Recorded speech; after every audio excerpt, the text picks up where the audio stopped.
এই যে শোনো, আমি কিভাবে বাচ্চাকে হ্যান্ড ফিডিং করে কবুতরের বাচ্চাকে কিভাবে হ্যান্ড ফিডিং করাই সেটা তোমরা দেখবেন। হ্যাঁ, আমি তো বাইরে থাকি, তোমরা দেখি সুন্দর করে এই বাচ্চাগুলো হ্যান্ড ফিডিং করাবেন। ঠিক আছে? এই দেখো, প্রথমে এইভাবে হালকা একটু ঠাসা দিয়ে এইভাবে একটু পানি নেবে। হ্যাঁ, হালকা পরিমাণ, পর্যাপ্ত পরিমাণ পানি নেবে। হইলো না পানিটা?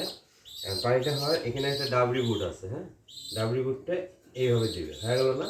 যাতে যেন ছোটো খাবারগুলো নিচে না ঢোকে। হ্যাঁ, এখন তারপরে আস্তে আস্তে আস্তে আস্তে আস্তে আস্তে এই যে এইভাবে এইভাবে এইভাবে খাবারটা দেবে। এইভাবে যখন খাবারটা দিলে, এই যে খাবারটা হয়ে গেল না, এটা এটা পুরোটাই ভরে নেবে। আপনার সাইডে অর্ধেকও করতে পারে। হ্যাঁ, এটা পুরোটাই ভরে নেবে। তারপরে এই যে এখানে এখানে এই যে এটাকে ধরলে, হ্যাঁ, ধরে এইভাবে বাচ্চাটাকে